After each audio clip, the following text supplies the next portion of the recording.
قبل ما نبدأ خليني نسألك سؤال واحد. تعرف علاش الأسد ما يخافش من نباح الكلاب؟ مش لأنه أصم، بل لأنه يعرف قيمته. واليوم جانا النباح من بعيد، من وراء الشاشات، من وراء الدولارات، من وراء الأوامر، وسميته بالنباح لأنه ما يستهلش تسمية كلام. لكن قبل ما نكشفك وقبل ما نفتحك يا شوقي بن زهرة، خليني نحكي لك على رجل قضى عمره في السجن وهو يضحك في وجه جلاده، رجل قال كلمة الحق في وجه المستدمر وما ارتجفتش يده، اسمه الطيب العقبي. وسأرجع إليه في هذه الحلقة في لحظات ستجعل كل من يسمعها يقف. لكن دعني أحكي لك عن الشر الخامس. إمبراطور أوروبا كلها جاء بأسطول لا يحصى، بمدافع تهز البحار، بجنود يعتقدون أنهم يفتحون المدينة. خرج من الجزائر هاربا مكسورا مبللا بمياه المتوسط، بمياه الهسيمة. فكيف لشوقي أن يفعل ما عجز عنه شارل الخامس؟ ابقوا معنا، الجواب رايح يصدمكم. سلام الحباب، اليوم مش حلقة عادية. اليوم وقفت نهار كامل نفكر، قلت في روحي واش لازم نرد مش لازم نسكت. ثم جاءني الجواب، لا ردا إلا أن يليق بالجزائر أن تتكلم عن نفسها وتترك القسم يشوف كيفاش يبان صغير أمام الجبال. خرج علينا شوقي بن زهرة، وأنا لن أطيل في ذكر اسمه لأن الأسماء الصغيرة لا تستحق مساحة في التاريخ. خرج علينا ليتكلم عن الجزائر، وأنا ما اندهشت من كلامه، دهشت من شيء واحد، دهشت كيف إنسان يبيع روحه بأوراق خضراء وبيضاء ويجلس أمام الكاميرا وما يحسش بالعار. يا ولد المأجور، لا يشعر بالعار لأنه دفع ضميره ثمن الراتب. تفجيرات إرهابية تفشل رسميا زيارة بابا الفاتيكان إلى الجزائر وتحولها إلى فضيحة كبرى بعدما راهن النظام الجزائري على هذه الزيارة لتلميع صورته، بعدما قال قائد الأركان شنقريحة بأن الإرهاب قضي عليه في الجزائر. لكن ما حدث اليوم في البوليدة يعني يكشف عكس. شفتوا كيفاش يتكلم؟ تفجيرات، كلمات كبيرة هذه. يا ولد الانفجار أسمدة فلاحية، حادث بسيط، حادث مؤلم نعم، وقلوبنا معهم في كل لحظة، لكن الذباب يحاول السيناريو أكشن هوليوود. اسمع ما سيادك وش يقولوا عن الجزائر وعن زيارة البابا إليها. رح ندوخك اليوم، مش تعرف الجزائر علاش جاها البابا. Vous avez vu le respect qu'il a eu, Léon XIV. Alors pour ceux qui ne savent pas qui est Léon XIV, c'est le pape. Il a été accueilli en Algérie, mais alors remarquablement bien. Et là-dessus, bravo, merci les Algériens, merci d'avoir accueilli le pape de cette manière-là. On peut pas enlever ça. Ça a été vraiment des images magnifiques. D'ailleurs, Léon XIV remercie énormément les Algériens. Vraiment, merci vraiment aux Algériens pour cet accueil magnifique. Dans cette vidéo, je tenais à parler des Algériens. Pourquoi? Tout simplement pour les remercier. Les remercier de l'accueil tellement chaleureux qu'ils ont offert à Léon XIV. Pour ceux qui ne savent pas de qui je parle du pape Léon XIV, le souverain pontife de l'Église catholique. Oui, parce qu'en ce moment, il est en Algérie et il a reçu un accueil tellement chaleureux, avec tellement de respect de la part des Algériens qui vivent en Algérie. Regardez-moi cette image. Hey, c'est la meilleure image de 2026, les gars.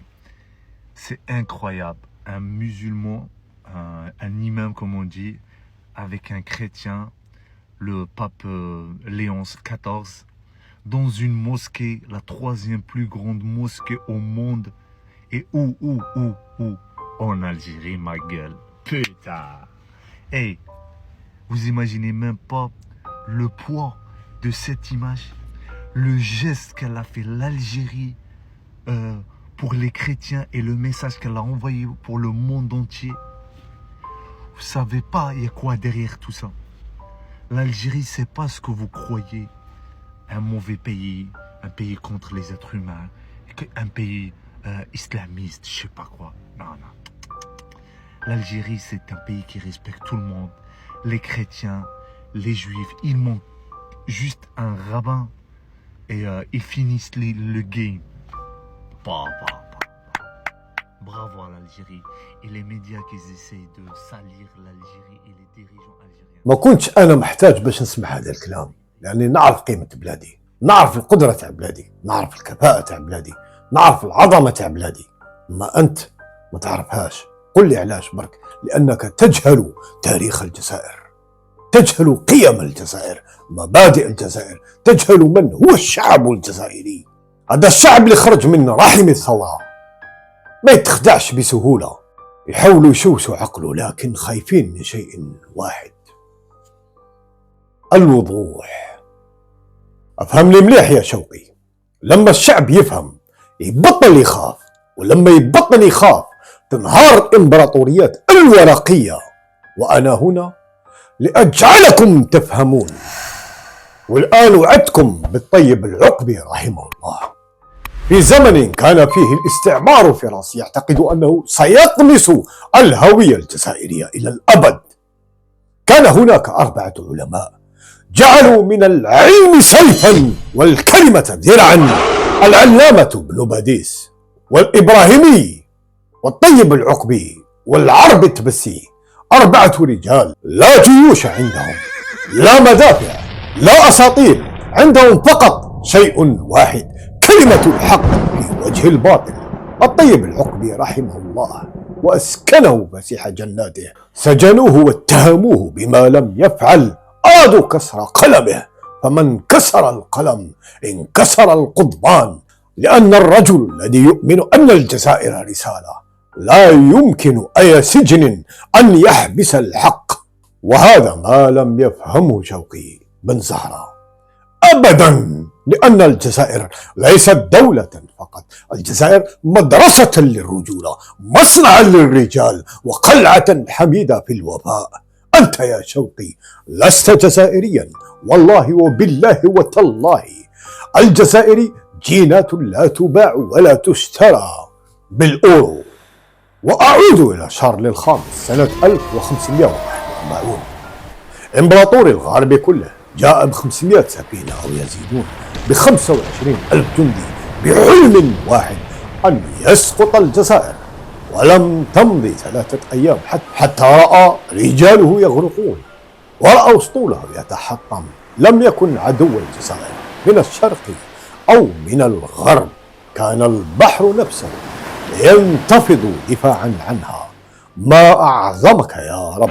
والله تاريخ الجزائر يهلكني كلما أقلب صفحات التاريخ، أبحر في عالم ليس عالمنا، بين السطور أرى العجب. الجزائر محروسة يا شوقي، وأنت تعرف هذا، ولهذا تخاف. المأجور يعرف أن من يحاربها يخسر، لكنه يأخذ المال ويتظاهر أنه لا يعرف. وأنا لن أتكلم عن الجزائر بالأرقام ولا بالخرائط ولا بالإحصاءات، أتكلم عنها بطريقة واحدة فقط. أمي رحمها الله علمتني شيئا واحد قبل أن تغادر هذا العالم: الجزائر أمانة في رقبتك. وكل يوم لما اشتاق لوالدتي أرى الجزائر في كل شجرة، في كل زنيقة، في كل موجة تكسر الصخر، في كل جبل يشمخ، وفي كل امرأة جزائر تستيقظ باكرا تبكي أبطالا بلا ميكروفون ولا كاميرا. الأم الجزائرية مدرسة لا تبنى في الجامعات يا شوقي. أنت أصلا ما شربتش من هذا النبع، وهذا هو الفرق بيني وبينك. اسمع مليح هذا الكلام، كلام العقلاء، كلام اللي عمرك ما تفهمه.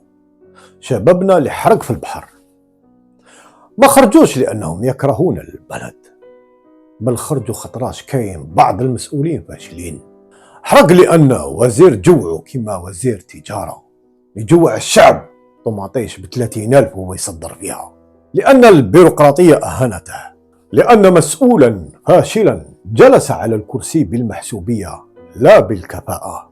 وأنا أقولها بكل صراحة، أنا ضد الفساد، حتى ولو كان في أعلى منصب قناتي ستكون له بالمرصاد. خليني نقول لك عبس عبرك يا شوقي، هذاك الشاب اللي حرق هو أول اللي يرفد السلاح، لأن الجزائر بالنسبة لي هي الروح. لكن الفرق بيني وبين شوقي، أنا أنتقد لأبني وهو ينتقد ليهدم. أنا أنتقد لأن الجزائر تستحق الأفضل، وهو ينتقد لأنه جيبه فاضي والشيك دياله تأخر.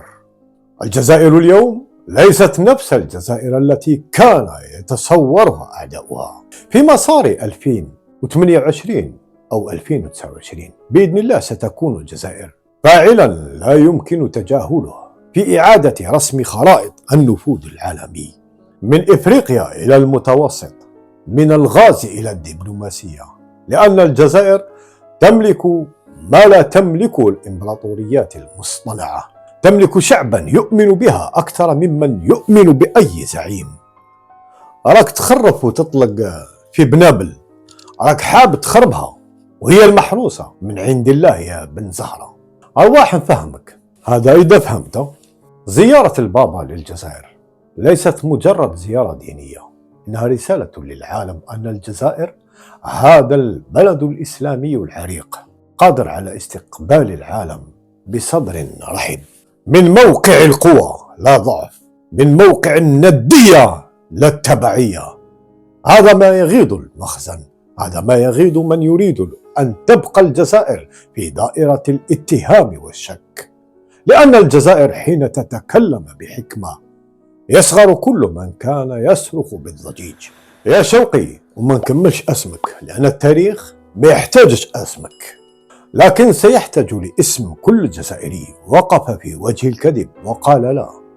الجزائر ليست خطا أحمر، الجزائر بالنسبة لنا هي العالم، هي الروح، هي الأكسجين الذي نتنفسه كل يوم، حتى صارت في نفسنا روحا. وأسرارها الربانية التي ذكرتها في البداية هي بسيطة، لكنها لن تفهمها بجهلك وببعدك عن الله. السر هو أن الله معها، وشعب يحمل الله في قلبه لا تهزمه لا قنبلة ولا دولارات ولا ميكروفون مدفوع. هذه هي الجزائر المحروسة، وأنا ابن هذه الأرض، ابن المجاهد، ابن الأم التي علمتني أن الجزائر أمانة سأظل أحمل هذه الأمانة حتى آخر نفس. والسلام عليكم ورحمة الله وبركاته. الأحباب ما تنسوش القناة بين أيديكم، بارتاجيو من فضلكم وشكرا.